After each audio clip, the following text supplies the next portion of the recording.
महात्मा गांधी को महात्मा, महान आत्मा और कुछ लोग द्वारा उन्हें बापू भी कहा जाता था। भारत देश की आज़ादी में गांधी जी ने अहिंसा का रास्ता अपनाकर अंग्रेज़ों से लड़ाई लड़ी थी। विश्व स्तर पर उन्हें एक अहिंसक, अत्यधिक बौद्धिक और सुधारवादी विचारधाराओं के लिए जाना जाता है।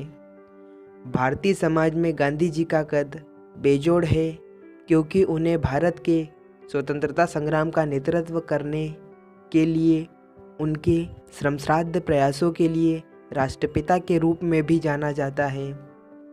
2 अक्टूबर 1869 को भारत के पोरबंदर में जन्मे महात्मा गांधी, उस समय किसी ने अनुमान भी नहीं लगाया होगा कि यह लड़का देश के लाखों लोगों को एक कर देगा तथा इनकी तस्वीर नोटों पर छपेगी। दोस्तों, भारत की अनेकता के लिए महात्मा गांधी के दिए हुए योगदानों को कैसे भूला जा सकता है। उनके देश के प्रति दिए योगदानों के चलते भारतीय करेंसी में जगह दी गई थी। आज भी भारतीय करेंसी पर उनकी तस्वीर है।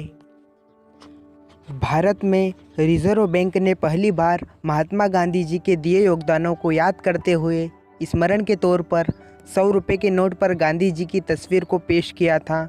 नोट पर उनकी मुस्कुराती तस्वीर सेवाग्राम आश्रम की थी, लेकिन गांधी जी की जो मौजूदा तस्वीर है वह पहली बार 1987 में आई थी, जिसमें गांधी जी मुस्कुरा रहे थे। पर दोस्तों, आज तक ये सुनिश्चित नहीं किया जा सका कि गांधी जी की ये मुस्कुराती हुई तस्वीर किसने और कब ली थी। इसके बाद उनकी ये मुस्कुराती हुई तस्वीर सन 1987 में पहली बार 500 के नोट पर छापी गई। फिर एक एक करके करेंसी बढ़ती गई और उनकी ये तस्वीर 5, 10, 20, 50, 100, 500 और 1000 के नोटों पर भी छापी गई। भारत के रिजर्व बैंक ने पहली बार सन 1996 में एडिशन फीचर को जोड़कर महात्मा गांधी जी के सीरीज़ नोट जारी किए, जिसमें सत्यमेव जयते को भी दर्शाया गया था। और फीचर्स में बहुत सारे बदलाव हुए थे, जैसे कि बदला हुआ watermark image, Windows security, handicaps व्यक्तियों के लिए इंटेग्लियो की फीचर भी शामिल थे। 1996 में महात्मा गांधी जी के फ़ोटो को वाटरमार्क के रूप में इस्तेमाल किया गया था। गांधी जी से पहले नोटों में कई डिज़ाइन और तस्वीरों का प्रकाशन किया गया था।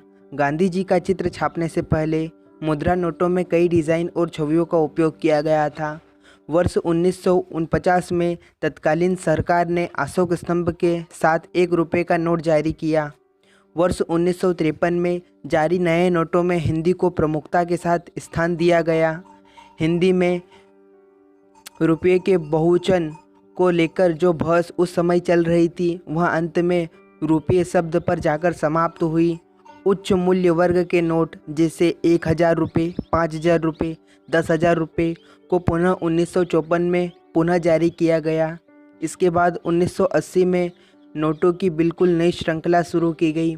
इसमें विज्ञान और प्रौद्योगिकी से लेकर तेल उत्खनन और कृषि क्षेत्र में मशीनीकरण के चित्रों पर जोर दिया गया। दरअसल सवाल ये भी उठता है कि आखिर गांधी जी की तस्वीर ही इंडियन करेंसी पर क्यों छापी गई।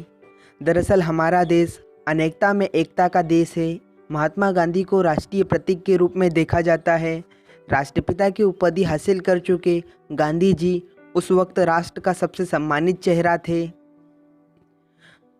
इसलिए उनके नाम का फैसला लिया गया, क्योंकि अन्य सेनानियों के नाम पर क्षेत्रीय विवाद होने का डर था। हालांकि इस सवाल को लेकर कोई आधिकारिक जानकारी नहीं है। मोदी सरकार ने पहले कार्यरत के दौरान आरबीआई पैनल ने गांधी के स्थान पर अन्य राष्ट्रीय नेता की तस्वीर न छापने का फैसला लिया था, क्योंकि उनका मानना था कि महात्मा गांधी से ज़्यादा कोई भी व्यक्ति देश के स्वभाव और प्रतिनिधित्व नहीं कर सकता।